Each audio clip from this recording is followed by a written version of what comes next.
તમારા સંસ્કાર તમારા લોહીમાં આવે છે, તમારા જીન્સમાં આવે છે. તમારા મા બાપ અને અનેક પેઢીઓ ના શુક્રાણુઓ પસાર થતા થતા આપણી અંદર આવ્યા છે. અને કદાચ જો ધર્મમાં અધ્યાત્મમાં માન્યતા હોય તો અનેક જન્મો માં આપણા જે કર્મો હશે એનો વારસો લઈને આપણે આવ્યા છે. એટલે દરેક માણસ જે કંઈ કરે એ એના સંસ્કાર જાળવી નહીં રાખે, સંસ્કાર ઉછીના લઈશું તો જિંદગી ક્યાં છે? જિંદગી ખોવાઈ ગઈ. હું હારી ગયો સમાજ સામે. આપણે એ તો કરી રહ્યા છે. પશ્ચિમ સામે આપણે હારી ગયા. પશ્ચિમે કહ્યું 31 ડિસેમ્બરની ઉજવણી કરીએ, વેલેન્ટાઇન કરીએ. આ બધાની ઉજવણી માટે આપણે ક્લબોમાં જઈને દારૂ પીએ, નાચીએ. આ પશ્ચિમ કરતું હતું. પશ્ચિમે કહ્યું કે અમે લગ્ન નહીં કરીએ, અમે લગ્ન વગર જીવીશું અને સંતાનો પેદા કરીશું. પશ્ચિમે કહ્યું મા બાપ જાય ભાડમાં, અમે અમારી જિંદગી જીવીશું. પશ્ચિમે કહ્યું જલસો તો દારૂમાં છે. અરે દારૂથી વધુ મોટો જલસો તો અફીણમાં છે, નશામાં છે, ચરસ, ગાંજા, ડ્રગ્સ જેવી અસંખ્ય વસ્તુઓમાં છે. આપણે આપણા સંસ્કારને દાબી દીધા, દફનાવી દીધા અને તરત સ્વીકારી લીધું.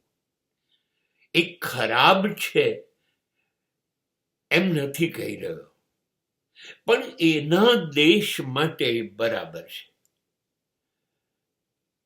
મારા દેશ માટે એ યોગ્ય નથી. આ બધું જ કર્યા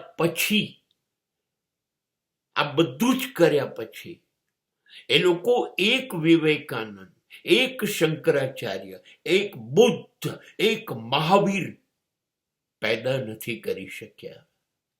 મેડોના પેદા થશે પણ મીરા નહીં થાય.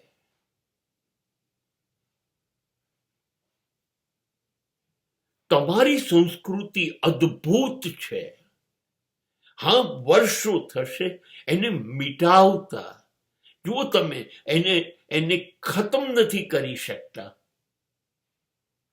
હા, શરૂ થઈ છે ક્યાંક થોડા ભાગમાં, પણ તમારા લોહીમાં જે સંસ્કાર છે એને પકડી રાખો. બહુ સજ્જન થવું છે, બહુ અદ્ભુત થવું છે. ના ના, એ બધું જ આપણી અંદર છે. બજારમાં નથી મળતી સજ્જનતા, બજારમાં નથી મળતા અદ્ભુત મૂલ્યો.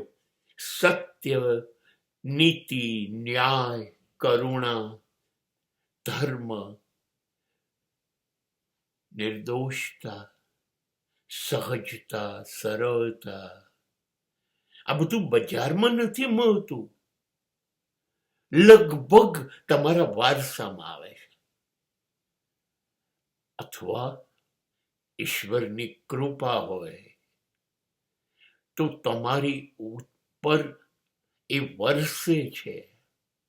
અને આ બધું જ તમે તમારામાં ઉમેરો છો. બજારમાં જઈને ના માંગી શકાય.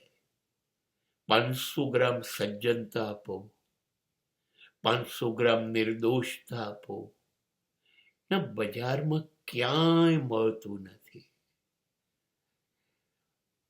આપણી અંદર જ આપણો વારસો છે, અને જે દિવસે આ વારસાને છોડ્યો ને, એ દિવસે પશુ જાનવર પણ શરમાતા હશે આપણી સામે આવતા.